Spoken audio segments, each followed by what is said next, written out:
I would say, your parents are the same kids you went to high school with. Once you perceive that and realize that, changes your perspective of everything and you calm down a little bit.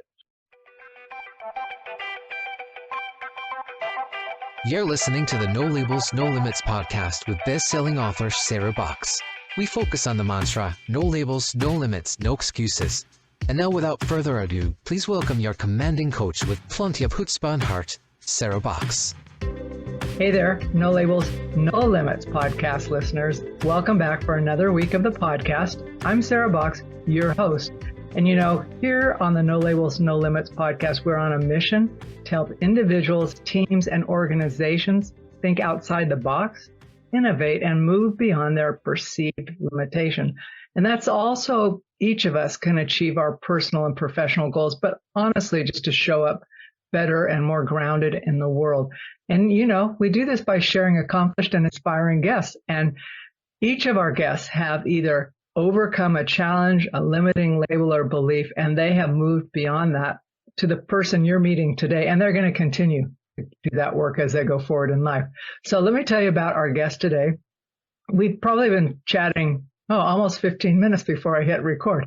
So we've got Charles D'Amico with us. Now, he comes from the Metro Detroit area, and he credits his success to the foundational education instilled by his mother, an educator at Orchard Lake St. Mary's Prep. And after graduating from Ball State University in 2004 with degrees in criminology and psychology, Charles ventured into the restaurant industry. So follow this thread here. This is a multi-interested and interesting person. He ventured into restaurant industry before establishing his first company, Blue Rock Consulting. Motivated by impending fatherhood, he delved into franchise ownership, starting with Jimmy John's. And in just 22 months, so under 2 years, he went from a GM and son of teachers to owning 11 stores and 2 other companies. So I think one thing that really sets Charles apart is his passion for writing. In January 2020, before the pandemic, he embarked on a journey writing a series of 14 novels known as the Neil Baggio Series. And I'm going to ask about that because 14 novels is a lot, and it's only been a few years. But really, his goal is what's inspiring, and that is to exceed a million words written by the age of 40. And this immersion into the world of writing and editing also led him to work on solving challenges in the publishing industry, and particularly for writers who are kind of left behind by the traditional system. So you can see Charles is a multifaceted individual, and I think you're really going to love it because I know from our early chat, I'm interested and intrigued as well. So welcome formally, Charles. Hey, thank you for having me. I liked how you said overcoming and being a bigger version than your perceived limits, because that is my experience with myself and so many people around me, the perceived limits we put on ourselves. That was beautifully said. I like that. Well, thank you. Well, I actually feel that has been true in my life too, right? You go beyond, like you think, I'm good up to this point, and you're going, well, then you need to go a little farther. You have to stretch a little more. But let's go back to you, and just a little bit more from the beginning, because your story is really incredibly diverse, from running multiple Jimmy John's franchises to becoming a prolific author. So can you walk us through a little bit of your background and how the criminology, psychology, and the restaurant kind of prepared you for both endeavors? Yeah, so luckily I talk fast. So I came from, a traditional broken home. Parents were divorced at a young age.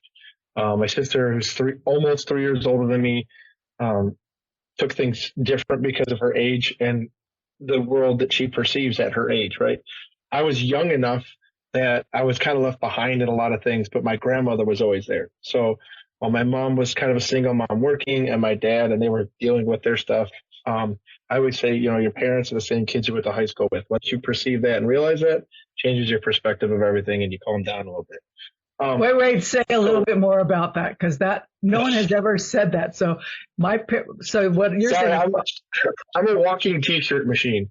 Um, your parents are no different than the idiots you went to high school with, and when you realize that, it changes your perspective on a lot of things. Give me an example of how it changed your perspective in particular. When I was in college, I used to talk to my grandma a lot. I'd get off work about 4 or 5 in the morning, and she'd be getting up. You know, she's in her 70s, 80s, so she was up at 4, and so it was just kind of like we talked a lot. And I remember dealing with drunks running bars in college, seeing 30, 40, 50 year olds, right, who were my parents' age or older, acting like kids, right, acting like the 19-year-old kid at a party, made me realize pretty quickly, like, we put people on a pedestal from perception, and we sometimes give them too much credit, which in turn makes us more upset if they don't follow through with this perceived idea that we have.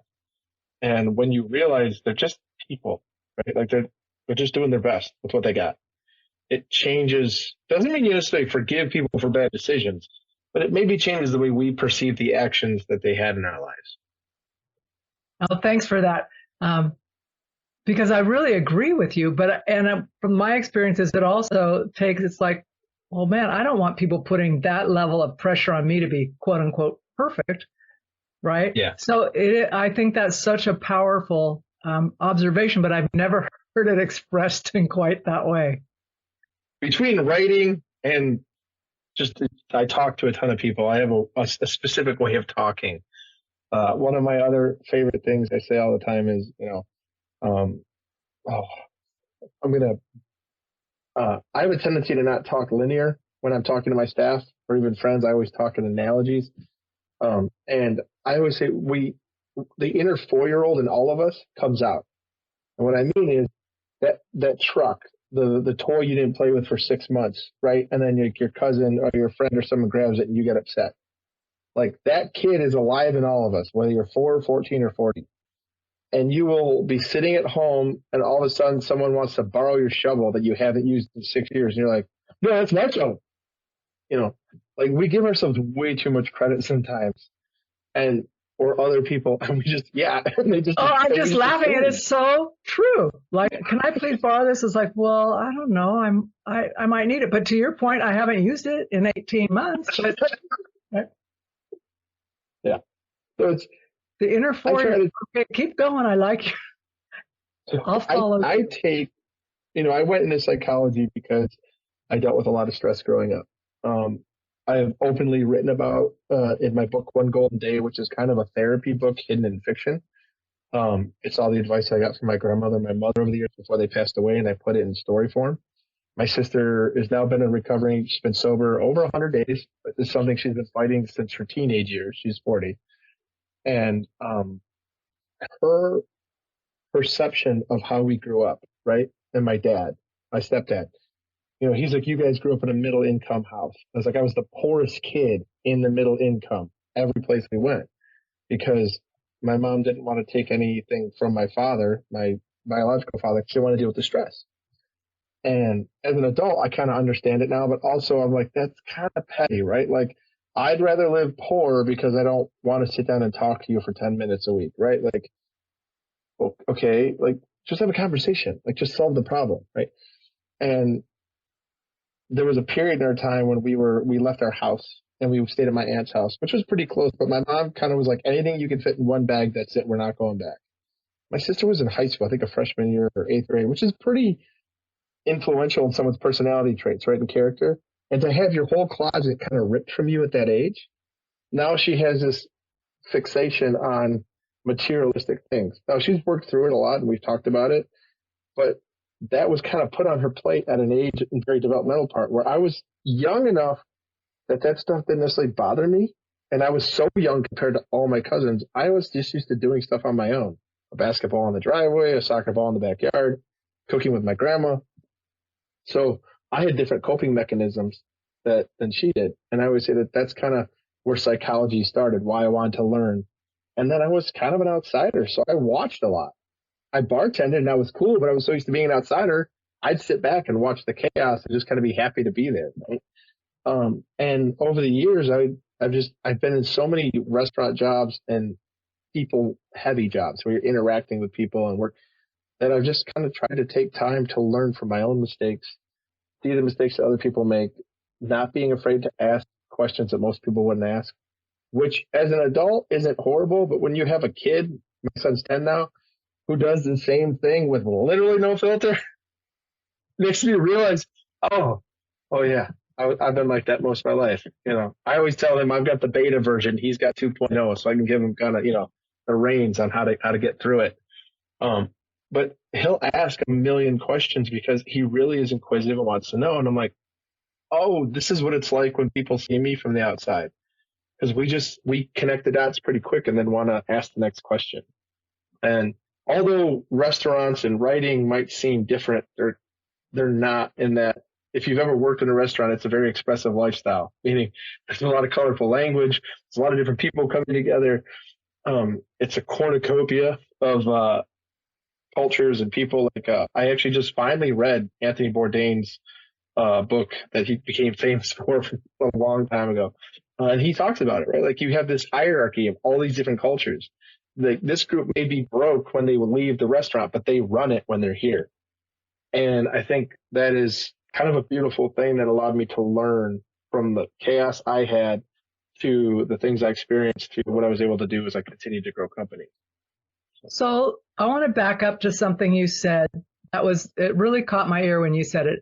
And you talked about, being able to ask the hard questions. And then more specifically, you said, like, why would my mom not just sit down for 10 minutes a week, right? To create a situation that was better for her, Correct. for you guys, right?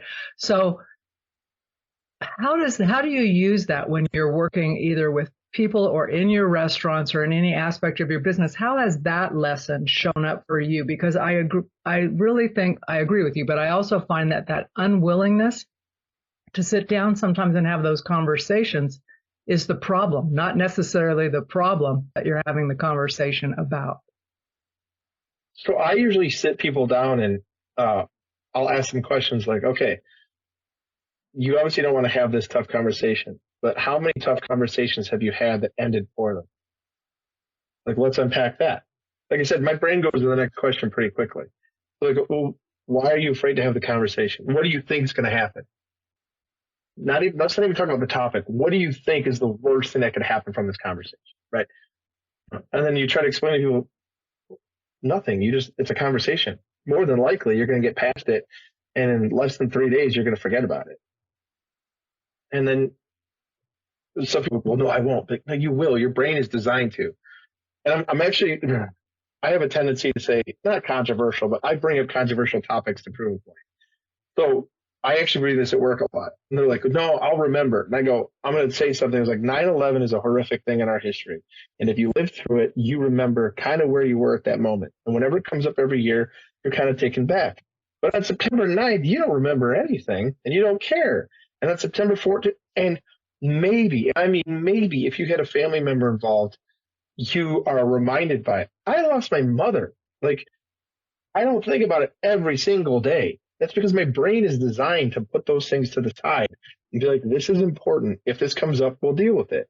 So I try to explain to people and use these events like your brain is designed to forget it. So if this becomes a traumatic conversation, we'll get through it and you'll forget it because your brain does it on purpose.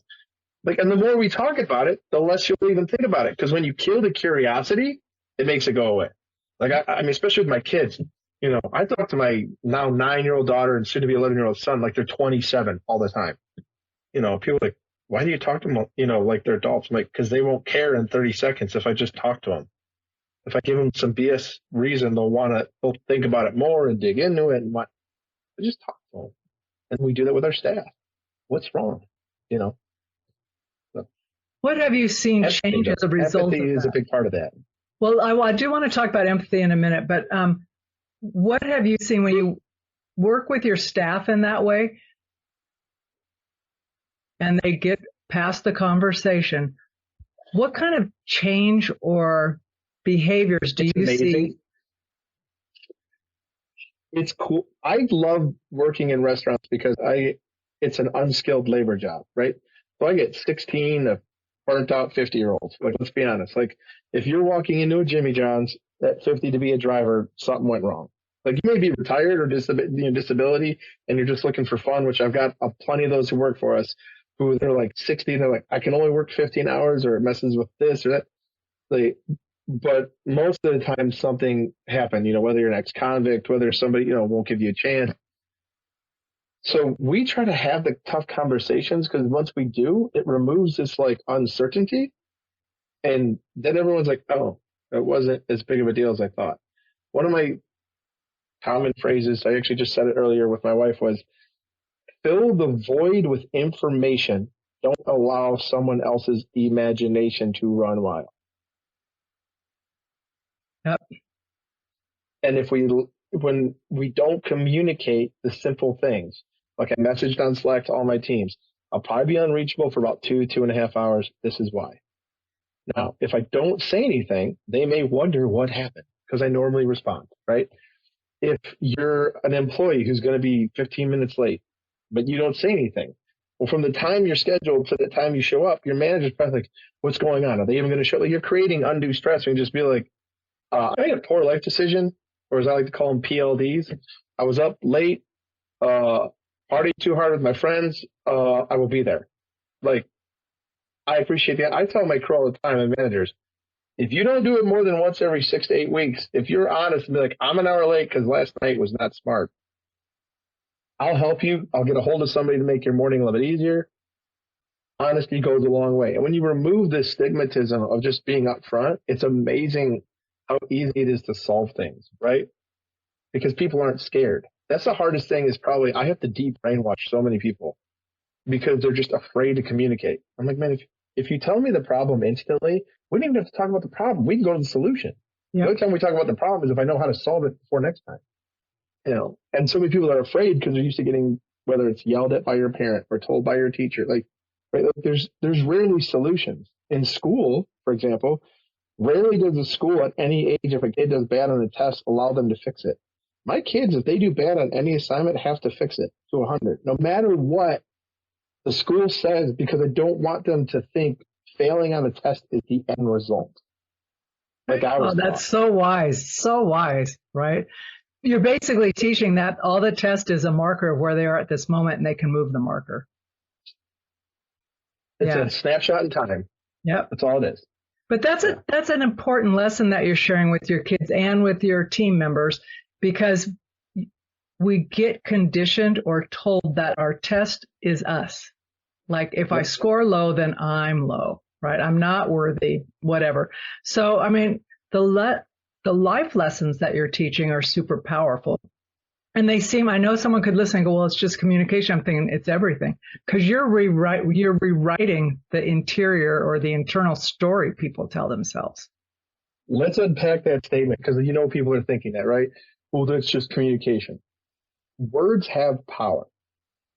One of my favorite books I reread all the time is Striking Thoughts by Bruce Lee. And the more I read it, the more I realize he was nuts. I mean, he had to be the kind of guy he was. But one of the chunks is, do not even speak negatively about yourself, because your body will hear it. The energy will hear it. And I have learned through my kid. I've learned so much from my kids being in sports, because you can't do it. I used to suffer from Superman syndrome. Growing up in a broken household, I was cleaning up a lot of messes. My mom and my sister would fight, or this would happen. It became how I defined my ego. I solved stuff and I felt good. It wasn't until I was like 40 that I realized this is where and I started unpacking it when I was like, I can't catch the ball in center field for my kid. I can't kick the soccer ball for my daughter, right? Like I have to let them fail. And it made me a way better manager, because I was constantly carrying the brunt of my company. I mean, I built it through sheer will. And back injuries and all this other stuff, but I wasn't better for it. Neither was my team, until I allowed them to fail. Because when you fail, you get that pit in your stomach. And then the next time you're getting close to failing again, those red flags go off. They're like, hey, you haven't drank water in 2 days and you're running, you're cramping. Remember last time when you were in the hospital? Like, I should drink some water, right? Like sometimes it takes you doing something that idiotic. But then your Hello. brain is like, hey, Listen up. You don't want to learn this lesson twice. Yeah. Charles, but you're so right. You are so correct. Yeah. Hey there, everybody. I want to take just a minute out of this episode of the No Labels, No Limits podcast to tell you that we are officially opening the Sandbox membership in September. So if you're not already on our mailing list, please click the link below to either sign up for the membership or get on the waiting list for the membership. And if you click the link, you'll find more information about what's included, what our plans are, and better yet, you'll be on early enough to help decide what is most important to you to experience in the first 3 to 6 months of the membership. So don't wait. Click the link below and join us in the Sandbox where fun happens. We get to do a little R&R, little learning, support one another, and really grow and expand in ourselves, in our lives, and impact the world in a profound way. So come on over, join us. So let's talk a little bit about the distinction between empathy and sympathy. This is the conversation I have with a lot of people, not just my staff. People ask me all the time how I don't take things so personal. It actually drives a lot of people in my life nuts that I've been robbed from staff, like large amounts of money, and it doesn't bother. Literally, I have to solve it, and I hate that part, right? And it's usually in small increments. So, for example, empathy versus sympathy. About 2 years ago, I had a assistant manager that was stealing about $30 to $40 a shift once every 10 days, give or take. And we didn't catch it until like 3 months in. And I was, my area manager was, we got to fire him. We got to do this. We got to do that. And even my wife was, got to get rid of him. I'm like, we just want the stealing to stop. That's what we want. Yes, firing them makes it stop with that person, but it doesn't mean the next person we hire isn't going to steal. So let's be honest. Right? So I had a long talk with them, and I was like, hey, it looks like you're living out of your car, and nobody had noticed. And they were like, yeah. And I had, just from driving around a lot, I was like, are you stealing $40? Because it was only when our sales were really high, like for a day. So you can get a hotel room and take a shower. And they just put their head down and started crying. I was like, next time, just ask for $40. Like, we'll figure something out. You need like a security deposit for rent. I'll get you some overtime. You know what I mean? And I kept them on. I was like, we have enough footage that if you quit or disappear, I can press charges misdemeanor or more. I just want you to help me regain that money. Like, what do you mean? I was like, I don't want you to pay me. I want you to make smart decisions that help food costs and labor and grow sales. That's how you can pay me back. Over the next 6 months, not a single issue. They grew sales. They were amazing. I got a text message one night that said, I'm in a really tough spot. I can't really ask anyone for help. And if I go to work, I'm probably going to do something to break your trust. I'm sorry, but I won't be there tomorrow. And then we found out later that she was using again. She's back in rehab and she's doing a good job. But the point was the theft stopped. I didn't have sympathy for them. It wasn't like, oh, they're stealing. I wonder what it is. It was more just trying to solve it. What would cause somebody to steal $40 once every 10 days, only on days that the sales were so high that they could rationalize, we were busy, we don't need it. And then I was like, oh, her car, she's living out of her car. You can kind of tell. And put two and two together. My favorite part of that whole story was a week later, some new hire at another store was stealing. I was like, see, firing her doesn't solve theft. Yeah, no, but it was what a great thing to say. I want you to pay me back through, like improved processes and practices, right? Which actually up levels everything and gives her. We do that a lot. So like if somebody breaks something and it's kind of their fault, I'm like, well, this is the cost, and now we just have to work as a team to figure out how to pay for it. Just like you would at home. Something breaks, how do you budget it? Like, it's it. We're just adults. I can't be all like, well, you owe me. You also worked your butt off and got me this far. Like, it was a bad decision, and like, let's figure it out. And it's life. Things happen. Yeah. It's funny though that He was people right. can't No money, understand. no problems. I got lots of stores, and every time I wake up, there's an issue. Like it is what it Well, is. so if you take every one of them personal, you're just always going to walk around with your knickers in a twist. So what's the But I point? used to. That's the thing. I used to. And one day I was just like, I can't anymore. I just can't. Like, yeah. I know those little epiphany moments. You're thinking, how long am I going to do this for? It really is non-productive. Stop it now. New story. Stop that. But you're right. It irritates people because they want you to get on like, oh, that's just terrible. I'm thinking, well, my thing is, it's like, can I do anything about it today? And especially if they're world problems, right? I'm going, yeah, Right. that wasn't on my list today to celebrate or do anything about, right?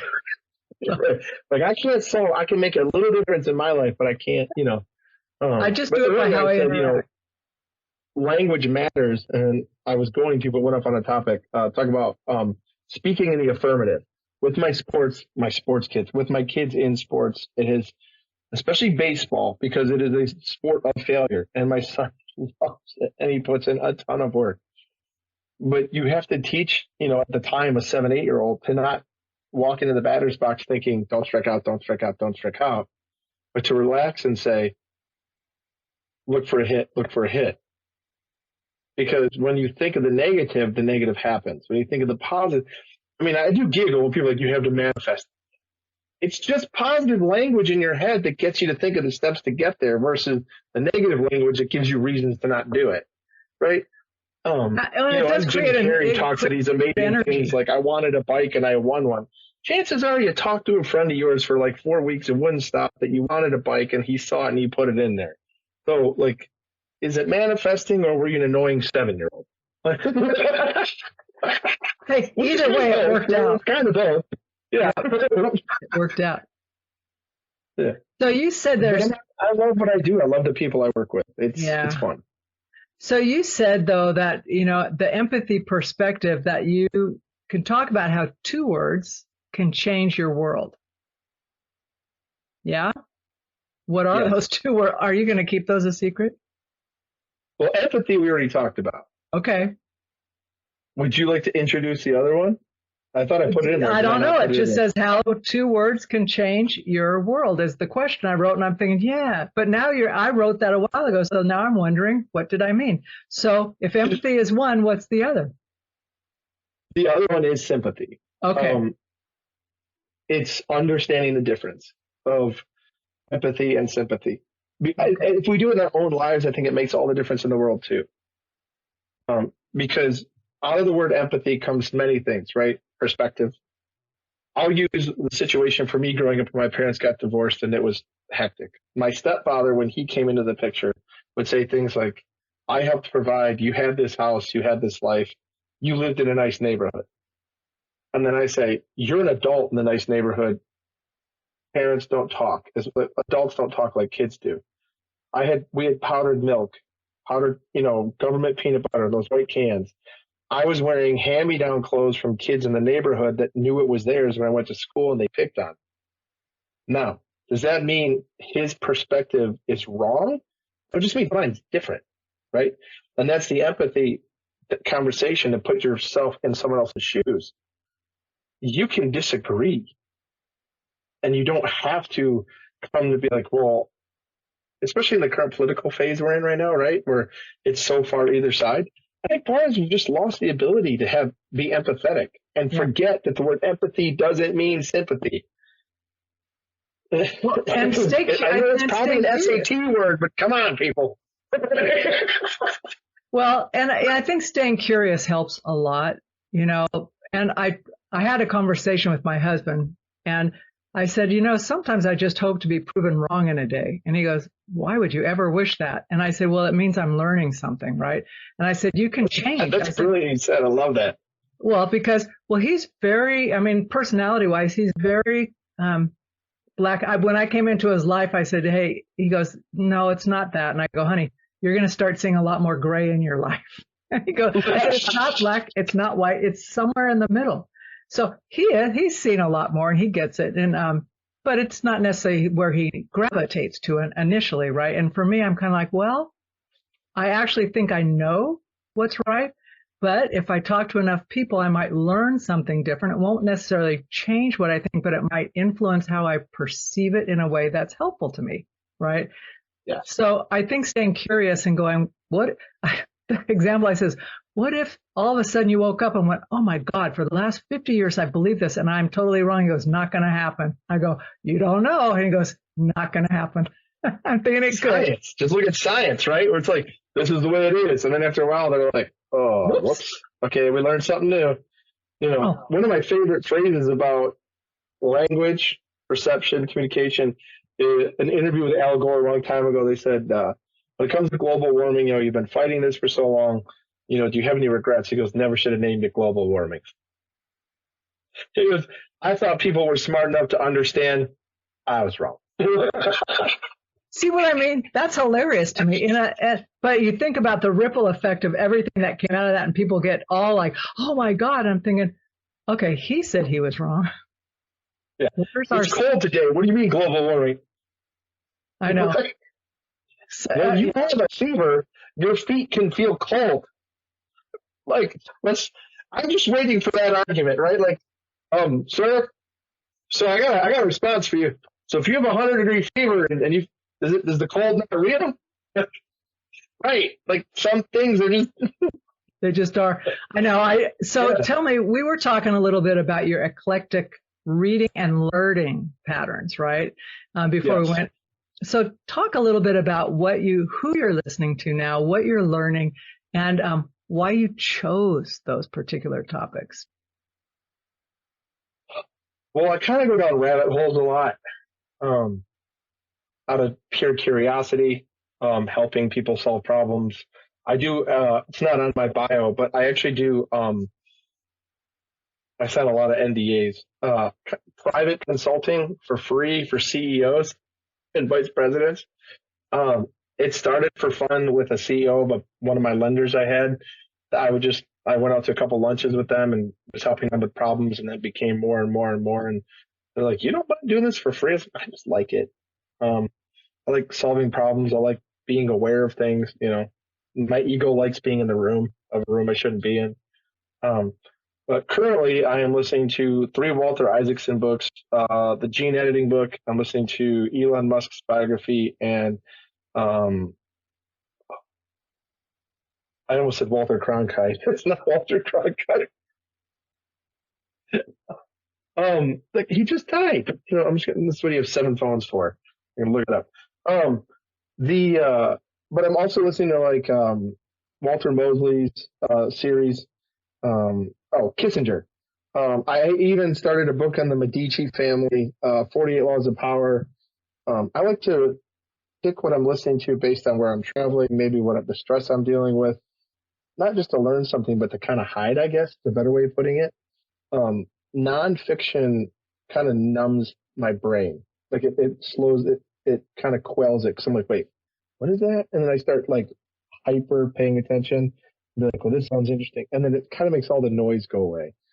For me, I actually described it in one of the Neil Baggio books. The way I think is in about 5 lanes, where I think most people operate in 2 lanes, maybe a third.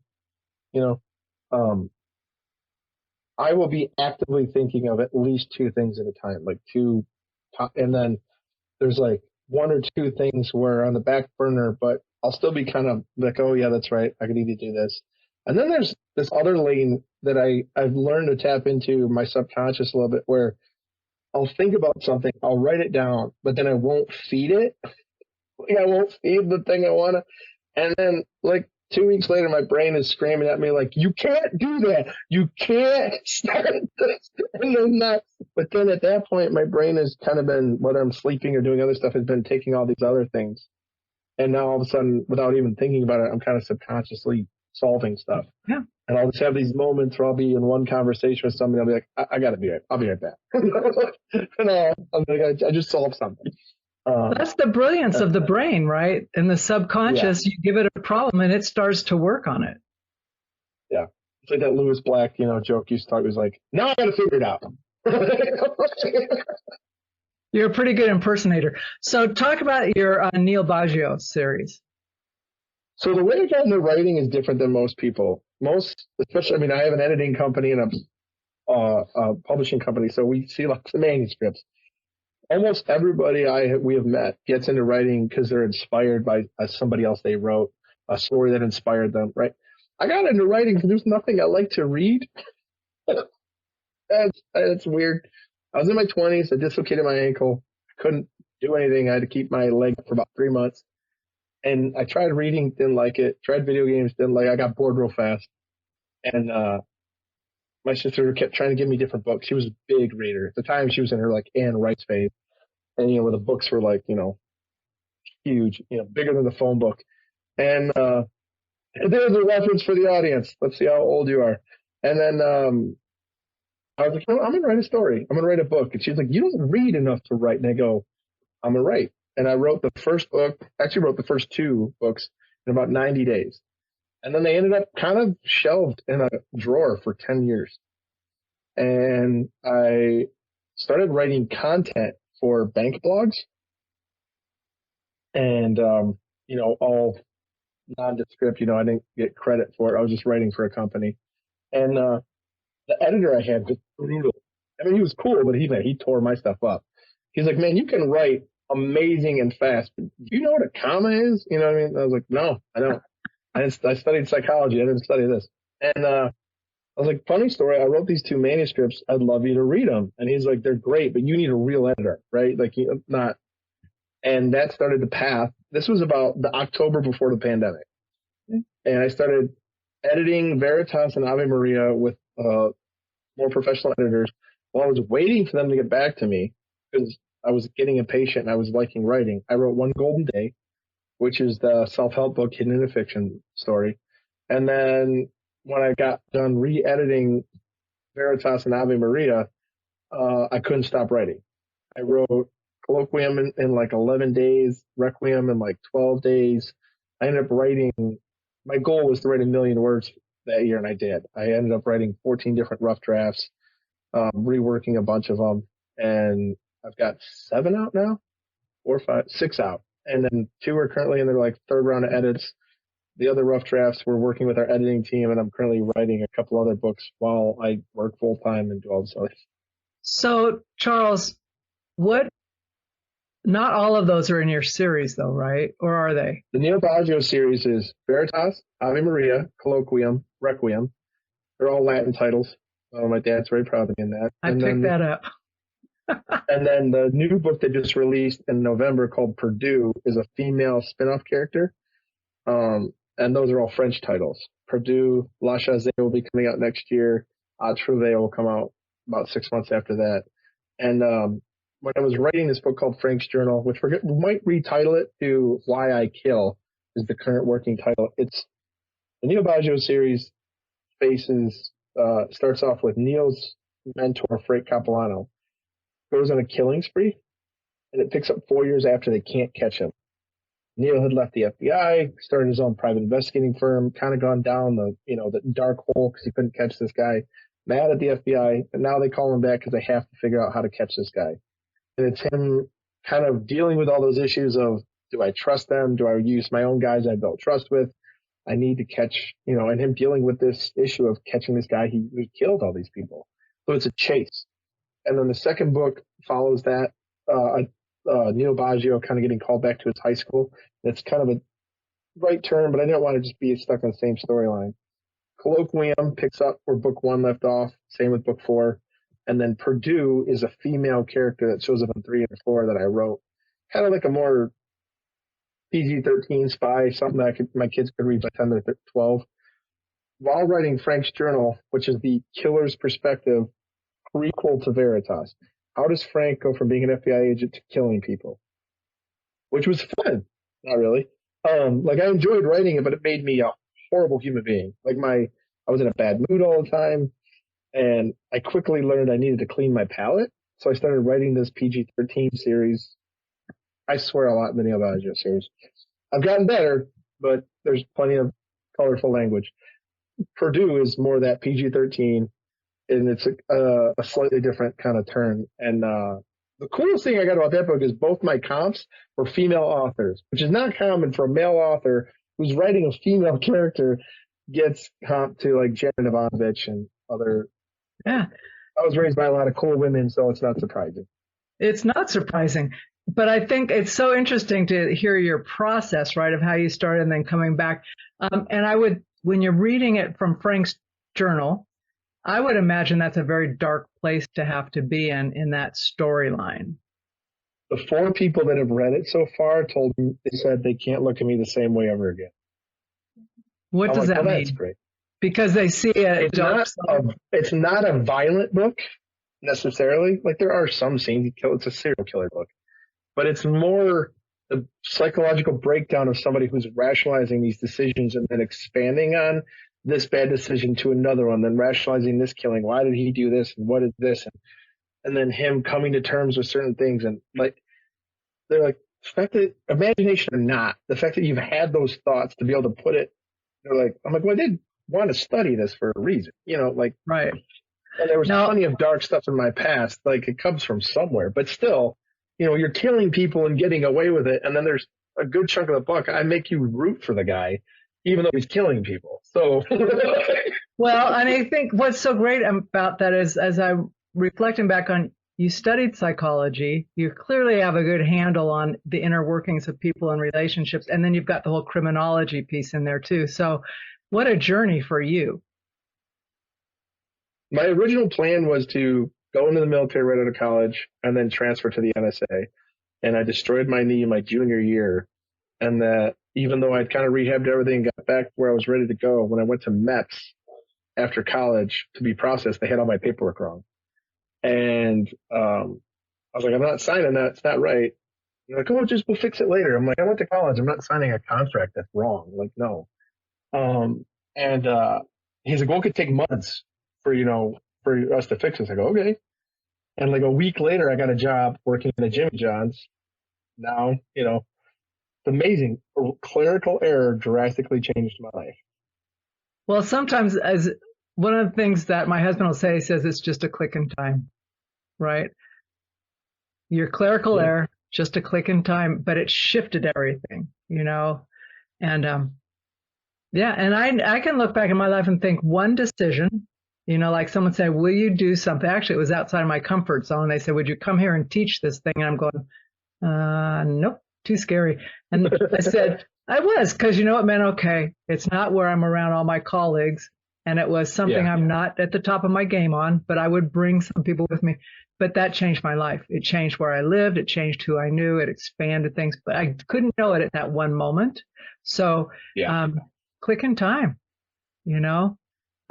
clerical error. You're one decision away from a whole new life. Let's hope it's a good new life. And I get, though, not being able to look at someone who can think that deep and dark. It freaks. I think it's because it connects us to that place in ourself, right? That's like, I don't want to know it, right? It's normal. We don't want to look at stuff that we're going, what if that's me? But it's kind of like romance authors, right? Like, from what I've seen, most of the romance authors aren't the cover model. So like, some people are like, wait, where did you get this? Are you living a secret life? But I think it's, I think sometimes too is, I think a lot of people like the dark side, right? I mean, like, no kidding. Like, look at the way news is ran. And I've rewritten Frank's journal 7 times now because I know it could be the best book I put out there. It's probably going to be the one that I get judged on because it's different. There's not many books that are written like this that aren't like just some guy in jail writing his memoir, right? Like, so I wanted to do it right. And I've re-edited, not just like drastically changing the storyline. I just want it clean. I don't want it to feel fake, But the more we do it, the more it does come off realistic. So it's like, well, it might do great in jails. But my question to you would be, is that your target audience? Not really. But I've had enough people ask me, how does an FBI agent become a killer? Like I said, if you put that thought in my head and it sits there long enough, eventually my brain screams, let's figure it out. And I sat down one day and tried to figure it out. Yeah. Super. Okay, now I'm going to flip it on this. I ask our guest, like you, to listen to other podcast episodes on my show and find something they took away from a previous guest, like some golden nugget that they liked, that helped them think differently about something. And I know you said you had listened to an interview and that you had some thoughts about it. Would you share that? Yeah, I was listening to the Brad Yates interview you did, Releasing Your Resistance and Fear. And he was talking about, at first I thought he kept saying like, EFTs, like, the stock market. And I went back and I think I was working out and I wasn't paying attention. And I went back and listened to it a second time. And I remember the two of you were talking about, he had a new seminar coming up, and just hearing somebody else's journey of being able to free yourself from the perception, the emotional stuff that drags us down. It really does feel like a secret weapon when you realize, like, when you can detach the perspective or the perception you feel people have. I think when I finally realized my own motivation for things, or people would get mad at me, oh, you did this on purpose. I'm like, no, the problem is I put less effort in it. That's probably, if I had more effort, there'd be an issue. And I started realizing we all do that, right? The inner 4-year-old in us gets mad. You did this on purpose. No, and I think our brain does that because we don't want to admit we overreacted to happenstance, to a random occurrence. Yeah. Because if we really overreacted to a random occurrence, then we're the idiot. But our brain does a really good job of defending itself. So it's like, nope, they did that on purpose. You need to be mad at them. Or for me, I go, did I just do that? Did I say that out loud? Was that my outside voice? Because it was wrong. I'll jokingly say, like, red light, let's remove that. I'm just speaking out loud. Well, I go, do over. Yes. Let me re-edit that. Yeah. I do tell people it's okay to be honest, and I do it around my kids and my staff enough that they're starting to do it back to me, like mirroring. And I'll say, this may be coming off as a 9 or a 10 to you, but it's a 4. I've got a lot of other stuff that kind of set me off, so I'm trying to bring it down, and I think you're a little upset because I'm telling you what's wrong. But please understand, this is a 4, not a 9 or a 10. If it was a 9 or a 10, I'd send you home and I'd work the rest. You know what I mean? Like, so I think being upfront and honest in that perspective and teaching my staff that it's okay, and the people in my life in general, like I always say, I kind of have no shame in that. I have no problem being the butt of a joke or having someone not like me. I would still try to give context. Like, hey, I'm not saying you got to like me. I'm just telling you this was A and B. It's your choice, right? When we were going through baseball stuff with my son, and I think maybe that's why Brad Yates' interview kind of hit so home, is because when you're dealing with your kids and stress, like the emotion, it's hard to detach. But he was on a team. He played really good for 2 seasons, and the coaches cut him and couldn't give us a straight answer. And I found out after the fact it was kind of because 2 parents behind the scenes were pretty mad, right? And one of the parents came and he's like, well, I think your son might be, and he used some derogatory term for learning disabilities. And I was like, huh? Like, my kid gets all A's. What are you talking about? Is he a playful idiot? I'm a playful idiot. Like, no kidding. He's a kid. He doesn't have context sometimes. I was like, and he's like, well, I don't want my son acting that way. And I'm like, your son gets in trouble more than mine, even when mine's not around. You think, I'm like, and I remember just being just livid, and realizing that you can't solve everything. You can't, like, sometimes you just have to do your best to, and I did the opposite. Instead of getting too mad at him, I remember I saw him like a week later at something. I was like, hey, it was just like, I was like, I hate to break it to you, man, but that was like not even top 10 most stressful things I had to deal with that day. So, like, I was over it pretty quick. I've learned that diffuses so many things so fast. Like, Charles. I hate to break it to you. No, I'm over it. Yeah. Well, it's all, and I like that you do have a sense of humor about it, because sometimes we just take ourselves way too serious. I think partly, though, because people breed that into us, right? One of the things I love to teach is re-understanding your day in an hour. You're trained from the time you're a little kid all through school. Okay, at 8 o'clock, we're doing this. At 9 o'clock, this. Okay, you go from class from 8 to 9. 9 o'clock, you go to the So your brain, your whole life is wired to just what's the next hour. At 9:05, you're thinking, I got till 10. You don't, right? Like if you can do this in 5 minutes, why are you taking 45?